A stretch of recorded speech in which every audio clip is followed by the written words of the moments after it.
Poštovani gledatelji, oni koji nas slušate na tim platformama, evo nas u rubrici Pitanja i odgovori. S nama je Goran Brebrić, ratni pripadnik bojne Frankopan i sisačkih specijalaca OS-a. Nećemo puno pričati, idemo odmah na pitanja. Evo moj kum, kojim sam ja bio vjenčani kum, Ivan Zvonimir Ivančić pita: jesu li izvodili diverzantske akcije na području Osijeka? To smo odgovorili. I ako da, u kojoj su nanijeli najveće gubitke neprijatelju? I to smo odgovorili, jel da? To je bila ta akcija nakon koje više nisi bio na Osijeku. Je li s nekom od svojih postrojbi bio na području Pakraca? To smo odgovorili, sa Osama se bio. Ako jesu, kada je to bilo, koliko dugo su se zadržali, koje su zadaće obavljali? To je bila kraj 94. početak 95. tamo. Pa tako ne, vremena, ali tako nešto prije Bljeska. A zadaće su izvidničke bile? Da, pa opet su bile izviđenja ovoga. Nije bilo borbenih djelovanja? Ne. Kakva je bila situacija s umproforcima? Jeste s njima imali kakvih problema? Pa nismo u stvari, mi smo se sprdali više s njima, jer su to, mislim, ali nismo imali problem nikakav. Najdojmljivije sjećanje na tu akciju, ajmo reći, nazovimo je Buče, Gršiću je bilo ludo sa 110-kama tamo letati po tim brdima. Da, on je... Vama, vjerujem, u kabini nije bilo toliko ludo. Pa bome nije, mi smo bili kao vreća krumpira, što se kaže. Da, kao na nekakvom ringišpilu smo se osjećali, a on je znao ispustiti gume na 110-ki, onak ne skroz, i onda je gurao u stvari sa šajbom blato ispred sebe, a on je vozio reli tamo. Ja sam napravio čak par fotografija gdje je cijela 110-ka u zraku. Znači, imam te fotke, stavit ću da ih vide gledatelji. Daniel pita: pozdrav, pitanje za Gorana. Evo, da, kako se osjećao 16.9.1991. kada je saznao da su oni i njegov prijatelj Seki prolazili uz neprijateljske vojnike koji su ih gledali iz jarka dok su išli po 2 šarplaninca? To si isto odgovorio. Pa da, mi nismo Kako znali. Kako si se osjećao kad si saznao, eto? Pa onda baš nam nije bilo svejedno, u stvari, ali... Malo znojček. Pa ne, dobro je prošlo, ali bi, volio bi upoznati te koji su nas gledali. Evo, na to se nadovezuje i Pro Patria Parati. Lijep pozdrav vama i vašem gostu, lijep pozdrav. Imao sam čast upoznati i raditi sa dvojicom njegovih ratnih drugova, Hrvoje Sekulić Seki i Mario Mišić. Evo, lijepo bih molio da u emisiji opiše njihov doprinos u ratu, jer je iz njih nemoguće izvući jednu riječ o tome. Evo, Sekija smo dosta spominjali, Mario Mišić, je on bio dio vaše te udarne grupe, tih petorice ili... On je bio u drugoj ekipi, ali je isto bilo, znači ne možemo umanjiti njegovo djelovanje ni ovoga... Petrinjac isto? Ne, on je Zagrebčan. Zagrebčanin, koji je došao u Petrinju. U Frankopanu. A u Frankopanu, da. Ima ga na par fotografija i svi smo mi u Frankopanima bili isto vrijedni, tako da... Pozdrav za obojicu, kaže Oskar BBB, i pitanje za gosta: ako je bio u Srednjoj Bosni, gdje je bio i gdje mu je bilo najteže? Srednja Bosna to te nije dotaknulo? Ne, hvala Bogu. Hvala Bogu da nije. Luka Grubišić: ko je naredio gašenje Frankopana kad su uz bojnu Zrinski bili najefikasnija specijalna postrojba Hrvatske vojske? A to ne znam, taj sistematizacijski dio ja nikad nisam bio... Nastavlja se, u koje su postrojbe prešli pripadnici Frankopana nakon gašenja? Pa Frankopani su prešli u gardijske brigade većinom. Neki su otišli u Zrinski, specijalne policije, znači većina je ljudi prešla u postrojbe, znači nisu se skinuli pa odustali. Tako da... Što je bilo sa strancima? Većina stranaca se vratilo 92. doma. Jedan dio je ostao, ali većina se vratila doma. Evo, na to se nastavlja Mato Garić, pita: koja je bila razlika između bojne Zrinski i bojne Frankopan? Ne znaš kad nisi bio u bojni Frankopan? Kad nisam bio u bojni Zrinski, da, ne znam razliku. Da, i evo, nastavlja se, tko je imao kvalitetnu bojnu njih dvoje? Postoji neka rivalitet? Ja znam, kad sam ja počeo malo Domovinskom ratu, ja sam mislio da ste ista postrojba. Zrinski Frankopan, uvijek, znaš, ide skupa, jel postoje li neke razlike, rivalstvo nekakvo? Pa nije i tamo i kod nas, i ne mogu reći kod njih, mi smo svi kao bratska postrojba, znači imali smo iste zadaće. I njih je vodio legionar. Imali smo sve, samo što smo imali 2 imena, znači ono. Praktički iste postrojbe. Ista oprema, iste namjene. Da, za iste namjene. Znači ne bi bilo u redu da smo sad mi zakrvljeni zbog zelene beretke. Da, zelene beretke. Pa nije ni čudo da vas ljudi miješaju. Pa da, imali smo i slično. Jeste bili skupa na nekim terenima, jel Kupres možda bilo skupa? Pa, Kupres recimo, mi smo oni su upali u jedan klin, onda smo izvlačili njih na Kupresu dole, kad je baš pada Kupres. Prevukli smo vatru na sebe na jednom dijelu. Izvukli su se dečki. Da. Hrle Haj, zašto je oslobađanje Petrinje shvaćeno tako olako, iako su sudjelovale vrhunske postrojbe? I da li su po njegovom mišljenju mogle i kako izbjeći se ogromne žrtve prvog dana akcije? Ti nisi sudjelovao u prvom danu akcije, jel da? U prvom danu akcije nisam bio, ja sam došao tad na taj... U stvari došao sam, ali u noći. Znači kad sam se vratio, a sad... To je Pitanje svih pitanja. Pitanje svih pitanja. Jel ona ili ova? Da, zašto ovo, zašto ono? Zašto je Petrinja uopće pala? To je ono isto... Da li je trebala past i kad je trebala i zašto je Zašto je tako brzo pala? Da, sad to su pitanja koja... Petrinja je do tad bila najveći grad koji su oni zauzeli. To im je da, bili su jaki, mislim, 100 i nešto tenkova je došlo iz Bosne prije samog napada. Ma sama ta Vasilj Gačeša... I Gačeša je velika vojna, znači bilo je puno vojnika, sad... To su sad pitanja, nas je bilo malo, nismo imali ovoga protuoklopa. Povjesnica Hr. Kro. Je li postojala sustavna metoda da se iz specijalnih postrojbi glavnog stožera ljudi šalju natrag u svoje matične postrojbe ili druge redovne, da bi stečenim znanjima podigli operativnu razinu tih postrojbi? Jako dobro pitanje, mislim da ne. Ne znam koje postrojbe, mislim mi smo bili u tom ZNG-u, taj ZNG je prerastao u neku domobransku pukovniju, tako da nismo se imali namjeru tamo vraćati. Da. Pa čisto a možda bi bilo dobro da ste ih nečemu naučili. Iako je tamo svaka čast bilo jako dobrih dečki u izviđačima. Pa mislim, oni su to konjsko brdo je njima ono... Da, konjska glava, da. Iako glava. Je, kažem, mi smo imali prije Oluje izviđanja tamo, kao specijalna policija. I dečki su čak neki s nama išli preko, iz domobranskih. Nijednu postrojbu ne treba podcjenjivati, jer svud je bilo dobrih dečki. Dobro, obučavali ste u Međugorju ove Hercegovce. Da, njihove smo izviđači. I jeste ih čemu naučili? Pa jesu kasnije, jeste se susretali pa su rekli dečki? Nismo, nas je uvijek put vodio dalje, ali kažem, uz obuku moraš imati opremu, moraš imati sve da bi funkcioniralo to kako spada. Znači, ne možeš ti čovjeka obučiti i dati mu, ne znam, kuhinski nož da ide u šumu. Mirna, nije pitanje, samo riječ hvale i zahvale. Evo, pozdrav Mirni. Pozdrav Mirni. Korisnik #real. Kako su se na početku rata u toliko malo vremena birali zapovjednici? Jeste to profilirali se ljudi koji su bili na neki način vođe ili ih je neko imenovao? Kako je to, evo, recimo? Pa to je baš interesantno pitanje o kojem uopće nisam razmišljao. Možda su negdje postavljali nekim političkim linijama, ne znam, stvarno ne znam. Zato s nama niko nije mogao zapovjedati početkom rata. Interesantno. Mi smo bili ta petorka koja je odlučivala nekak... Zajednički i uvijek smo donosili, ja vjerujem, dobre odluke.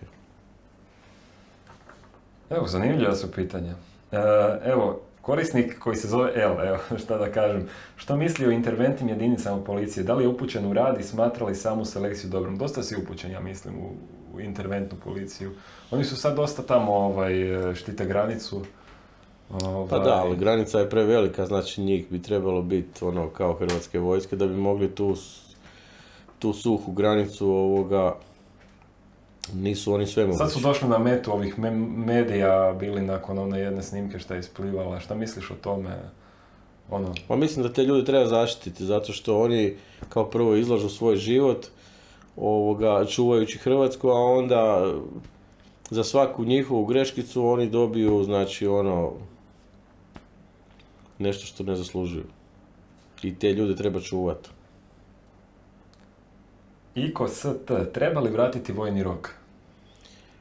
Pa ja sam u stvari, možda bi to staromodno zvučalo, ali ja bi vratio, možda ne onak kao što je bio JNA, da vas sad neko tamo maltretira, nego da ima jedna interesantna slika kako idemo u Francusku legiju stranaca, kako smo išli prije ovoga epidemije.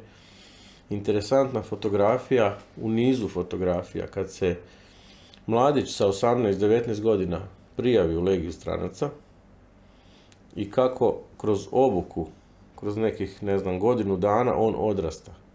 Za godinu dana njegovo lice, njegova faca je zrela. I znači čovjek sazrije, znači dođe kao, možda preblaga riječ, nekakav balav dečkić, a izađe kao muškarac. Znači, nekakav vojni rok, bar neku osnovnu naobrazbu da u slučaju da Hrvatskoj to zatreba, iako smo mi članica NATO-a, jer vidimo sad na primjerima Ukrajine, svi daju podršku. Šta oni imaju od podrške? Nemaju ništa. I mi smo imali podršku 1991. i svi su mahali zastavicama zaustaviti rat u Hrvatskoj, a nas ovdje kolju po ulicama, mislim. Od toga nema sreće. Znači, kad bi morali jednog dana dići nekakvu priču, da taj mladi čovjek bude obveznik da zna bar rukovati sa puškom. Da se zna sakrit, da zna nešto ovoga. Jer ima ovaj dobrovoljni vojni rok 3 mjeseca. Dobrovoljno 3 mjeseca, znači, ali ne da dođeš tamo u vojsku pa da te ne znam, nadobudni dočasnik tamo maltretira, nego da te nešto nauči, da te zainteresira da to napraviš. Koliko tvoj sin ima godina? 25. Ja bi radije da je prošao vojni rok? Pa ja bi radije da je prošao, da. Jer kažem, bili smo, vraćam se na početak, ne bi sa 19 godina lovili Pokemone po nasipu, vjerovatno. Nek bi bili malo zrelije bi razmišljali. Znali bi sebi nešto konstruktivno napraviti u životu. Znači, odrasli bi na nekakav način, jer tam su prepušteni sami sebi. U vojsci si prepušten sam sebi. Mislim da treba vratiti, ali ne sad čovjeku oduzeti godinu dana života, nego mu to kroz nekakvu edukaciju staviti kao obavezu i kad to jer prije je bilo, ko nije bio u vojsci, taj se nije mogao ženiti. Neće ga nijedna mlada, znači da je nesposoban. A danas niko nije bio u vojsci, znači da dečki su veći su muškarci djevojke nego dečki, kad pogledamo. Baš ti hvala, Baš, kad pogledamo i odmjerimo, ali gledaj do pete. Ništa drugi put, Ajmo mi dalje. Evo, ne znam izgovoriti ovo. Najteži trenutak ratnog puta. Vjerojatno taj pad Petrinje, jel da? Pa u stvari kad smo skužili da je Petrinja pala, sam pad Petrinje je bio još u nekako... Misliš nije to to? Misliš nije to to, ali kad je Petrinja pala to je bio najteži u stvari, najteži udarac. I onda kroz cijeli rat se provlačilo, samo da se vratimo u Petrinju. I onda kad sam se vratio, onda sam rekao to je to. I onda sam ostao do 2021. i... Jesi gubio nadu? Nisam. Vremenom? Ne, ja sam rekao i da se jednog dana ne bude ta Petrinja mogla vratiti, mi ćemo se vratiti kao nekakvi diverzanti unutra. Nećemo im dati mira. Ili život ili smrt? Da, nećemo im dati mira zato što to nije njihova zemlja. Znači to je tu smo se rodili i tu ćemo umriti. Sad, ko ima pravo tebe istjerati iz tvoje kuće? Znači nema niko. Onda smo rekli, ako nikad to ne napravi, mi ćemo se vratiti kao diverzanti. A onda su nadrapali. Marin Kovačević. Kakav je osjećaj naći se u situaciji život ili smrt? To je možda preformulirati, gledati smrti u oči kako je. Pa gledati, ako ideš u rat sa nekakvom pomisli da ćeš poginuti, onda bolje nemoj ići. Ako ideš na kupanje sa pomisli da ćeš se utopiti, nemoj se ići kupati. Tako da, gledat smrti u oči, ne znam na koji način gledat smrti u oči. Znači, u ratu si uvijek jednom nogom u grobu, ali ako tako misliš, onda bolje da ne ideš u rat. A kad si u ratu, ratna situacija, ono, vidio, ovo je bilo stvarno blizu. Pa na Banovini išli smo u jedno izviđanje prema selu Selište i naletili smo na mladu vojsku koji su postavljali mine. Znači kao u nekom filmu, oni su išli s jedne strane uz brdo, mi smo išli s druge strane uz brdo. Oni su nosili sanduke sa minama, a mi smo puške imali u rukama. I nismo mi vidjeli njih, niti su oni vidjeli nas. I sreli smo se na 2 metra ovako, na brdu. Ono. Mi smo povukli za puške, oni su bacili sanduke. Ako je ko od nas uspio ispaliti metak 2, mi smo se, jer njih je bilo 30-40, nas je bilo 5. Mi smo se okrenuli i normalno počeli smo bježati na našu stranu. I znači oni su pucali na nekakvih 5, 10, 20, 30 metara. Kako smo mi odmicali, tako su oni... Sa minobacačima ili ne, s puškama. S puškama. Tad bi metak prošao kroz jaknu ovak ispod ruke. To je bilo blizu, ali to sam vidio tek drugi dan. Znači ovo kak mi je jakna šuplja, rekao pa što je ovo, gdje sam zapeo kao.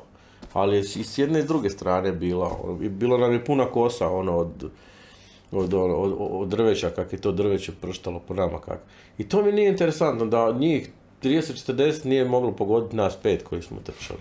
To ti nije interesantno. Da, to mi je mislim, jedini je Seki mudro napravio, pa on je zbrisao na njihovu stranu, on se malo izgubio, pa je pobjegao k njima, kaže on. Pa ja sam došao s jedne strane i vidim njih s leđa kao, a oni kao na strelištu gore stoje i pucaju po nama. Onda se vratio u skup, mi smo mislili da je on ostao. Htjeli smo se vratiti po njega, a on je izašao iz nekog grmlja tamo. Tin Kos, najteža zadaća. Je li bila neka zadaća koju si pomislio, ovo najradije ne bi sad išao? Malo samoubilački.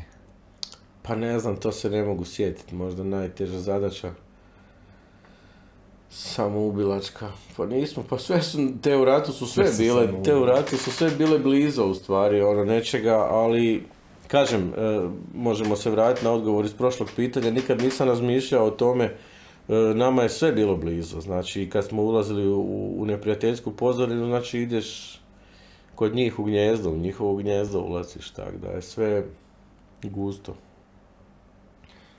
Za kraj pitanje Marko Neno Đirlić, kako je danas biti branitelj, kako se osjećate?